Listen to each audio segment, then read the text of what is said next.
Hello, Comantic29 here with another Topic of the Week video, and this time I'm going to be talking about Harry Potter in a very general sense. This topic was submitted by sozo-ryokuartist from Tumblr, and their topic is, what's your general opinion on Harry Potter as a series? I've talked about Harry Potter several times before in previous topic videos, but I just want to take this one to sit back and talk about it overall. I've talked about a few things like Snape and, Draco Malfoy, and I've talked about rewriting, parts of the series. But Harry Potter is a series that was very near and dear to me when I was a kid. I found out about it in elementary school, and once my mom approved it for me to reading, I started reading the books, and I really got into it. Now, pardon me. Now, of course, I wasn't nearly as critical of stories then as I am now, because I was a kid. I didn't really have enough experience to really see what was good or bad. But even, pardon me, but even looking back, I do really enjoy the beginning parts of the series. I've maintained this for a while. Once I kind of came to the grips with the fact that Harry Potter as a series wasn't all that great, I've had to look back and be honest with myself, because it did take me a little while after the final book came out, after the Deathly Hallows came out, to really just admit it to myself that after all the years that I had spent reading the books, wasn't worth it. It really wasn't worth it. I mean, I loved Harry Potter so much that when I was in 4th grade, I dressed up for Halloween as Harry Potter. I even dyed my hair black, for that. It was such a big thing that obviously not as big as like Pokemon was. Because Pokemon boom in the 90s was huge. But it was still big, and it is still big. Harry Potter as a franchise is still monumental.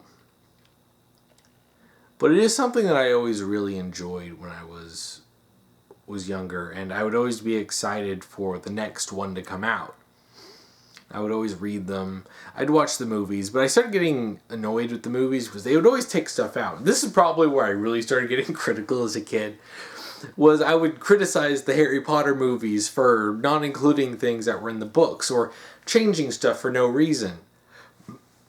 I mean, even all the way back to the first book, I would be like, hey, they cut this out, and it's really funny. But I didn't really get pissed off until the Goblet of Fire movie came out. And now I realize that the Goblet of Fire book is just terrible too, but the movie, it was like, oh my gosh, the movie is awful. It constantly removes stuff and changes things for no reason other than just to change things. And it annoyed me as a kid so much. I eventually just starting getting disillusioned with the movies as in general, because gosh, they kind of went weird with a lot of stuff, and I wanted to skip the last couple ones, the Deathly Hallows Part 1 and 2, but shit, I got dragged to the Deathly Hallows Part 1, but I did not see Part 2. I wasn't going to see that in theaters after being forced to watch the absolute abomination that was Part 1, especially when they included Dobby's death, which is one of the worst things ever in the series. Holy crap, J.K. Rowling, what the hell? But yeah, I mean, I do have a lot of fond childhood memories of Harry Potter, and I do have a lot of things that I really loved. And I did enjoy my time reading the early books.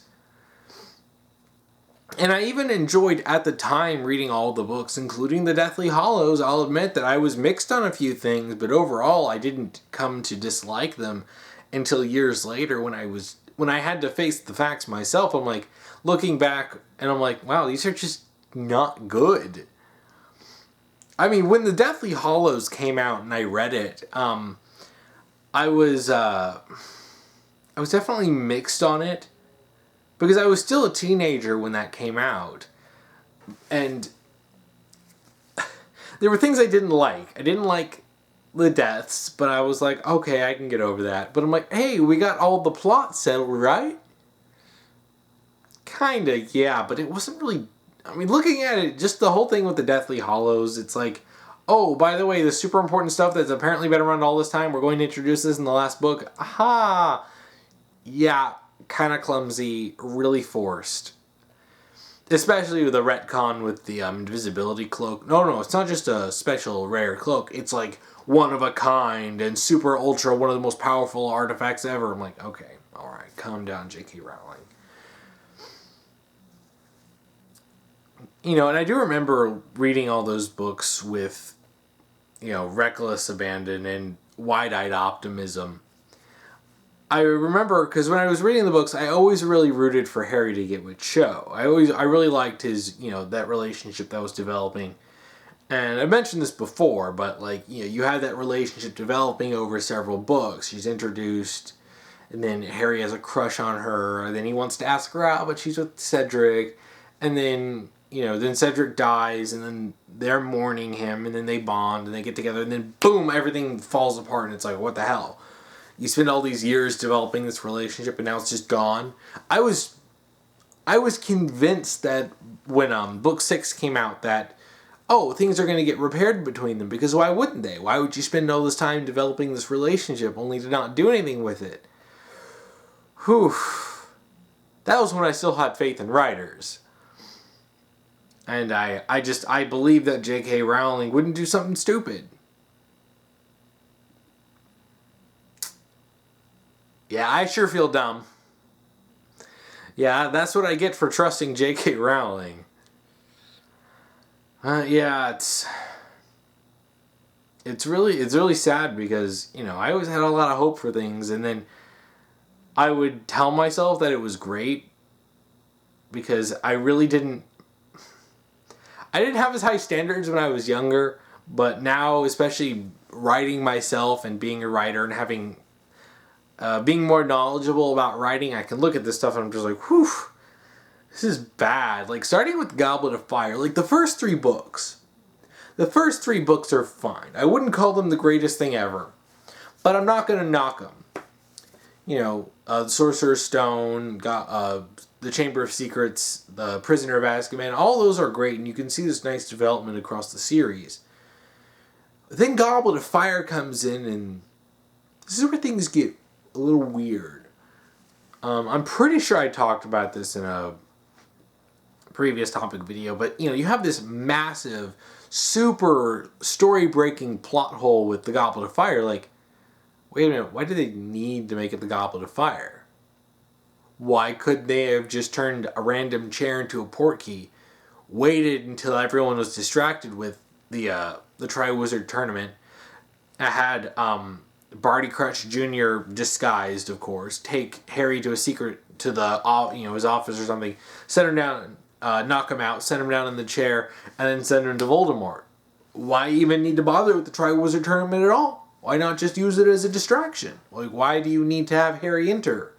Why would you need to concoct this extraordinarily complex and convoluted plan? It was unnecessary.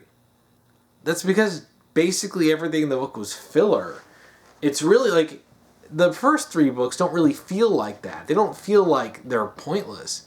Because in general, a lot of the stuff just feels like it's naturally happening. But this is the time when you look at it and you're like, what?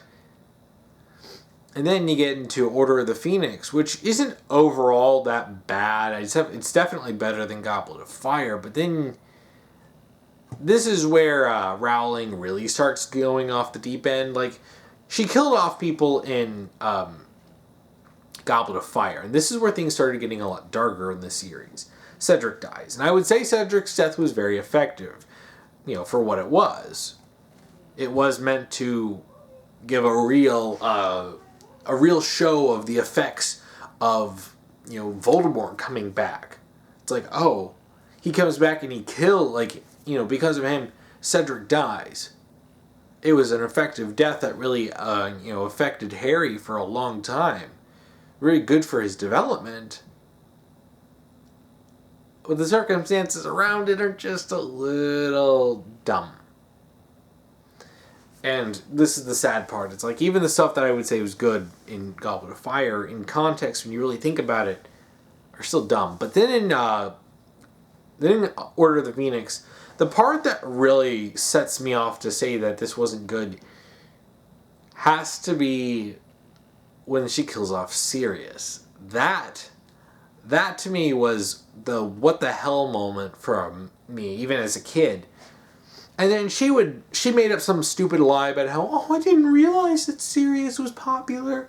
I was going to kill Arthur Weasley, but I just couldn't find it in me to do that, so I killed off Sirius Black instead. Like, are you kidding me? You don't think Sirius Black is a popular character? You didn't realize that, one, basically the only even close to family that Harry has left that actually really cares about him, not the Dursleys. Two, he was Harry's dad's best friend and one of the Marauders, along with Lupin. And two, he's like the really cool uncle who offered Harry the chance that he could move away from the Dursleys. He could live with his godfather, a man who actually genuinely cares about him and would take care of him as if he was his own son. Oh my gosh, that's such a great development. Harry doesn't need to be around the Dursleys anymore. Nope, he's dead. Why? This doesn't serve Harry's character at all. Other than to just go, ha, now he suffers even more. Then in book 6, of course, I think we all know the meme, Snape kills Dumbledore. And shoot, I hate Snape so much. And, you know, I do really need to make this clear, because a lot of people seem to think that I just hate Snape because I hate him and that I have no reason to. No, if Snape was just portrayed as a selfish, conniving backstabber who sided with whoever gave him, you know, what he wanted, in this case he sided with Dumbledore because, well, he wants to go after, you know, Voldemort for what happened to Lily, even though he caused that. So it's like, okay, I mean, I could understand this if he was portrayed as a pathetic and, you know, selfish person. It's the fact that he's portrayed as a hero in the end that really ruins this. He could have been an interesting and complex character, because interesting and complex characters don't need to be portrayed as heroic.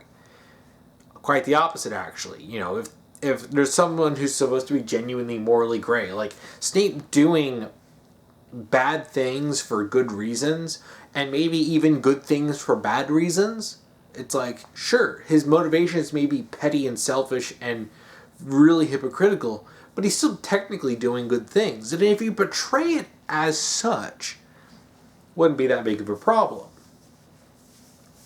But Rowling had to really had to hero worship Snape and had to have Harry name one of his children after him. Oh boy. Yeah, the Half-Blood Prince, and the problem with a lot of these later books is not like all of the ideas were terrible, and this is the real tragedy of a lot of stories, is that you'll have a lot of these really good ideas that are marred by bad execution. I mean, the whole twist that Snape was the Half-Blood Prince, it's like, okay, it kind of comes out of nowhere at the end, and then it just never means anything. I mean, it's called Harry Potter and the Half-Blood Prince. It's the title of the book, and that's it. And then you've got that big battle at Hogwarts. And then you've got the next one, Harry Potter and the Extended Camping Trip. Oh man, my opinion of the Deathly Hallows has tanked in the years after I read it. I mean, but even younger me knew there was something off. It wasn't just the deaths, which I've never liked pointless character deaths, and I didn't like them then, and I don't like them now. But I've become far more intolerant to them as I've gotten older, just because I've seen it so much. And so much great character potential is ruined because they're pointlessly killed off for either the sake of drama or to be a shocking plot twist, or just because the author doesn't care and they thought they'd just kill off a character for kicks and giggles. Or maybe they just got bored, decided to off him. People like that writers like that genuinely don't care about their story. And I don't respect that. But it's the whole crowbarring in a whole bunch of lore at the end. And you've got in the last couple books, you've got a lot of crowbarring and a lot of stupid lore. Oh, the whole bit about, Dumbledore being a former wizard supremacist, working with Grindelwald, like, eesh. I thought that was completely unnecessary. I mean, shoot, you could have just had him and Grindelwald be friends, and then Grindelwald became evil. I mean, shoot, you don't even need the whole ultra-morally gray angle with Dumbledore, because, well, they ended up portraying, J.K. Rowling ends up portraying Dumbledore as a really awful person. I mean, it got so bad with Dumbledore, because he starts off the series being a kind, wise, but obviously very tricky mentor character. And by the end of the series, he ends up being just a manipulative snake who, used people for his own means. Even if he was technically being the good guy, it's really hard to like him. And not a good way. It's not like he's genuinely morally gray. It's just, I just don't like him anymore. I started using the phrase Dumbledore when that happens with characters. And you see this with other characters like Rose Quartz from Steven Universe got Dumbledored. You start off portraying her as a likable and loving person, and then it ends up devolving into her just being a manipulative, selfish prick. It's like, really? You got like Ozpin and Ruby, who again, like Dumbledore, starts off as the wise, if a bit tricky mentor, who's kind of willing to bend the rules here and there. And then he ends up being this, like, weird leader of a conspiracy who lies to people and manipulates people, but it's not really as bad as they make it sound, but he's also really innocent. But he's also really terrible. How dare you give people powers with no downsides? That's dumb, and that's really terrible writing. But this whole thing with Dumbledore, it's like, yeah, no, we didn't need this. Sometimes it's fine just to have a simple story. Maybe Dumbledore is just a good guy. Shocker. We don't need to make a character look bad. And, and then after making them look bad, then it's like, oh yeah, we'll have Harry name his kid after him. Rowling, are you high? You couldn't have just had him name his kids after people that you cared about. Yeah, shoot, don't even get me started about 19 years later. I hate that so much. I mean, shoot, and even a lot of stuff like Ron's relationship with Hermione, it's like, it's something that is not bad in theory, and even in early books, you can see where the development would go. But really, starting in Goblet of Fire, that's when the drama, the stupid teen drama really starts cranking up, and it gets exhausting. And you have these characters start acting like dicks to each other. Like half of Goblet of Fire, Ron is just being a dick to Harry for no reason. Oh yeah, I think you lied to me about going into the Goblet of Fire, even though he clearly doesn't want to do that. He doesn't want to be in the Triwizard Tournament. But, like, Ron, you couldn't have given your best friend, literally your best friend, the benefit of the doubt. It took him into much later to realize, I guess I was being kind of a dick. Yeah, it's like, what's up? It's not Ron. Why would you make Ron like that? And then this drama compounds later, because you've got more stupid drama later, like in Deathly Hallows, and it's just like, why? Just have them fight the bad guys. Stop making this complicated. I'd rather have a very simple plot executed decently than having a really interesting, complex plot executed terribly, because holy crap. At least a simple plot executed in a mildly decent way is still enjoyable, and you're not going to be able to poke too many holes in it because it's decent. But when you bungle up the execution of something more complex, it's like, yeah, you may as well just set dynamite in your story and light it yourself. then we have to get into J.K. Rowling, that, you know, after the last book came out, she's like, by the way, guys, I meant that Dumbledore was gay all along. I didn't put it in the story.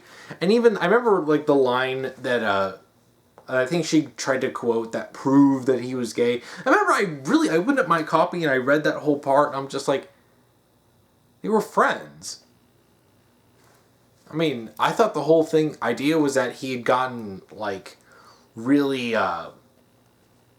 it was like being seduced by the dark side. It's just like he became really obsessed with these, you know, supremacist ideas. I didn't like that, but I thought that was what the whole point of that was. And it's like, oh, no. He was totally gay for Grindelwald. Okay? You didn't put it in the story. I'm even reading it and rereading it, and I never got that implication, and a lot of people didn't either. And then we should have known. We should have known where J.K. Rowling was going with this, because that was only the beginning. J.K. Rowling has trashed her own franchise's reputation, especially with garbage like The Cursed Child, and The Fantastic Beasts 2, and it's just like... And then all of her stunts on Twitter, you know, the fact that she gets into arguments with people, is so obnoxious about her politics, but won't really do anything about it. And the fact that she's constantly, like I said before, just crowbarring in all this stupid lore. Do I have to bring up the whole revelation that wizards didn't have plumbing until much, much later, so they just crap their pants and use magic to make it disappear? Like, wizards wouldn't want any kind of plumbing. Like, they'd just be like, oh, look, lads, I just crapped my pants. Oh, don't worry, I may have soiled my trousers, but I'll just whisk it away, poop be gone. Ah, yes, much better.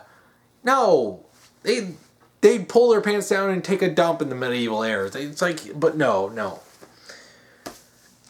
Oof, there's so much stupid stuff like that. Like, you can see some writers who are so desperate to get attention that they don't care if they essentially have to turn themselves into court jesters for it. Like, Rowling did try to move on from Harry Potter, but it was proven that her writing wasn't good enough to get attention, because I think she was writing it under other pen names, and then she had to be like, okay, by the way, I'm J.K. Rowling writing this, and then people are like, oh, now let's pay attention to this. It's because no one wanted it, because she's not that good of a writer. And she only got worse as the series went on, which is really shocking. It's like by the time you get to the Deathly Hallows, the whole story is just nonsense. She just kills off so many people for no reason other than she's just going, oh, I don't want anyone else to write a sequel. Okay, well, then why are you killing them? If you want to hog the copyrights and not let anyone do anything, then do that. You've got more money than you know what to do with. You don't need anything extra. Apparently she does, though. I mean, obviously, insanely unprofessional, which just makes the dislike of the series as a whole much easier for people to swallow when the writer themselves is just acting like a dick constantly and acting the fool. It really soured a lot of people's views on Harry Potter as a franchise and a series just because J.K. Rowling acts so foolishly all the time. Like, she won't let go of Harry Potter. It's like Bryke with Avatar The Last Airbender. They tried to move on and do something else, but when all that failed, what do? They just latch on to the one thing that they had that was a success. They can't even gracefully fade into the night. Some authors just have a great success and then, they never have anything as big as their original success. And some writers can gracefully do that. I really haven't heard anything about Stephenie Meyer after she finished the Twilight stuff. We're living in a world where Stephenie Meyer knows how to mind her business better than J.K. Rowling. What the hell, really? I think I'm going to end this here because I'm exhausted talking about Harry Potter. Because it's really... Talking about my feelings on Harry Potter, it's like... it's sad because I really did love Harry Potter as a kid, and contrary to some popular belief, I never want to hate anything. I never start out saying, I just want to hate this. I don't like hating stuff. Especially not something that I used to love.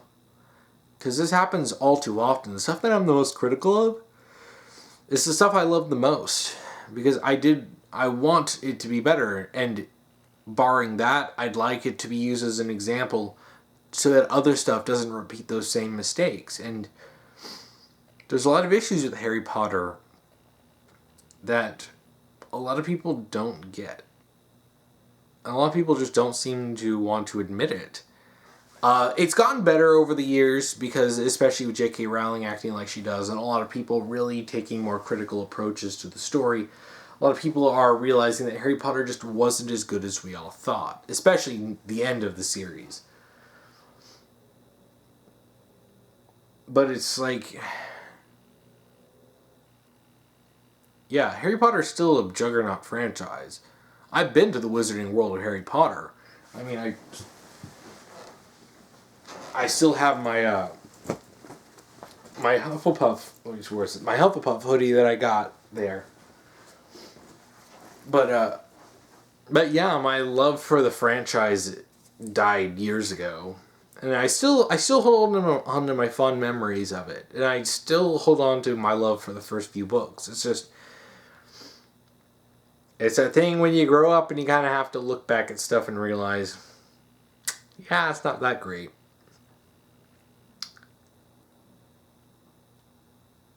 Well, I think I'm gonna end this here. Because I'm tired overall. It's actually really late for me. But, yeah. If you want to submit a topic to me, you can comment below if you're on YouTube. If you're on Tumblr, send me an ask, but topic : then whatever topic you want me to talk about. And if you're on my Discord, you can put a topic in the topic submissions channel. Just make sure to follow the rules that I'll be posting down below. If you want to watch last week's topic video, you can check that out here. If you want to watch next week's topic video, you can check that out here when I get that done. So what are your thoughts on the Harry Potter series? Please comment below. And thank you for watching.